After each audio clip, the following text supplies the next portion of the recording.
Alright, so welcome to another tutorial video on my YouTube channel, and in this video I will be showing you guys how to create this shadow fill, like a shadow fill at the background. So look at, let me zoom it in. Look at this part where this circle is, this light faded circle is. If you see this fill under the car, that shadow fill under the car, how it's fit at the extreme end. So I'll be showing you how to create such for yourself. So I'm not really going to be replicating the whole flyer. I'm just going to be showing you how to create that shadow fill effect underneath your object. Do you understand? So now it's not respective to just the car alone. It's basically to any object. If you have any other object you want to add to your design and you are looking for a way to add that effect to it, so I'll be showing you how to do that in this video. So let's get into it. So now the first thing I'll be doing is, let me bring in an object. I have an object on my device here. Let me bring in an object. Yeah, let me check here. Okay.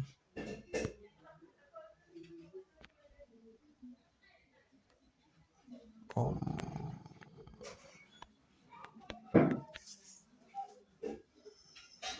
Let's use this. Not this. Oh, let's use this instead. So now I'll be using this arrow, this cursor. I'll be using this cursor image. Do you understand? So now what I want to do now is I want to create that shadow fill, and you saw it in the beginning of the video, right? So now the next thing I'll be doing is I'll bring in a shape. Now I'll be using a square shape or a rectangular shape. But the question you have to ask yourself whenever you want to do that kind of fill is it, do I want the shadow fill to be rectangular or to be circular, or to just be a drop shadow instead? Do you understand?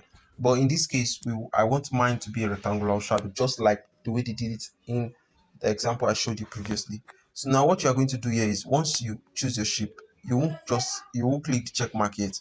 You will then come straight down to where you have fill color down here. When you have fill color, do you understand? So after that, you come to your gradient, switch off to gradient and add color. When you switch to gradient, you tap on the plus icon to add your own color, the way you want your color to be. Now you then determine, how do I want my shadow to go? Is it going to from the left to the right, or from up to down, or from right to left, or from down to the upper side? Do you understand? So but from this case, it will be, I want it to be from left to right. So you switch it. Once you switch it, that is done. The switching is done. Now come to this color here, change it to black, because shadows are dark. So now black, and come to the white part here. But for the white part, we are not going to be changing color. What we want to do is to reduce the opacity of the color to 0. So now you can see there is no color here. Can you see we're coming up with something already? Drag this to the extreme end, drag this as well to the extreme end, like that. So this one, I don't want it to be at the extreme end, because why? I don't want the fade to be too much, to be too faded. I want the fade to be short, at a short distance. So now drag this as well, we still need it. So now from here, you can still do something though, but let's progress, let's continue. So now, okay, that's that for that. Now what you are going to do is you reduce it, click on the check mark. Now turn it, rotate it to the exact angle of the shape or object you are using, and increase. Before increasing, be mindful, before increasing, you you can increase it, sorry, increase it. After increasing like that, you then do what?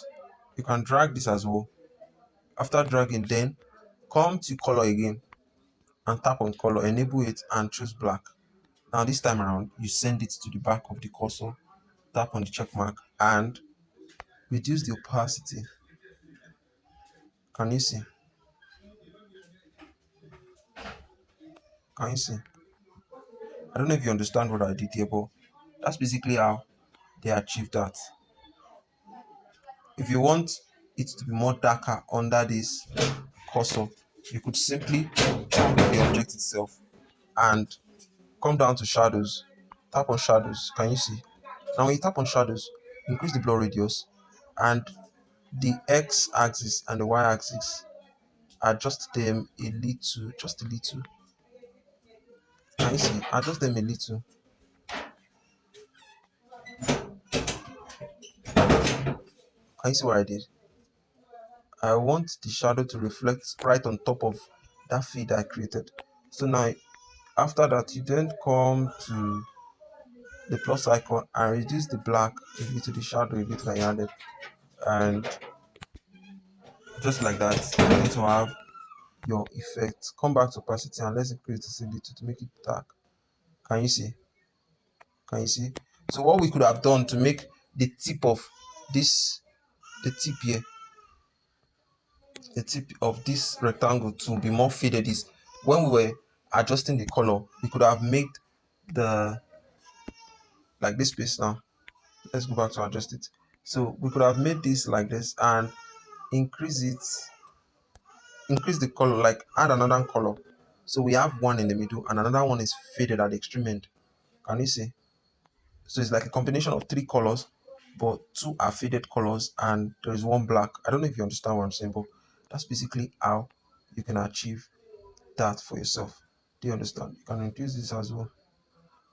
This as well. So I hope you understand what I just did. And that is how you can achieve something like that for your shape, for your object.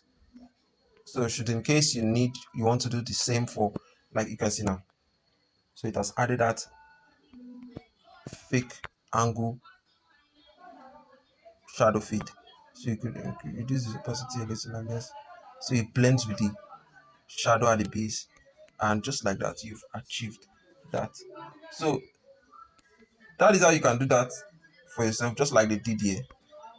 Just like we did here. You can see it's simply the same thing, just like we did here. So I hope you guys understand what I just did.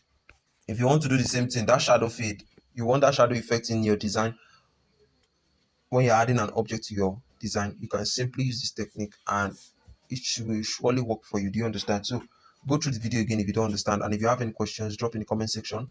And don't forget, this is PIXELLAB. You can use it on your Android, basically for only Android users. And that's out for the video. I hope you guys understand it, and I'll see you guys in the next one. Peace out.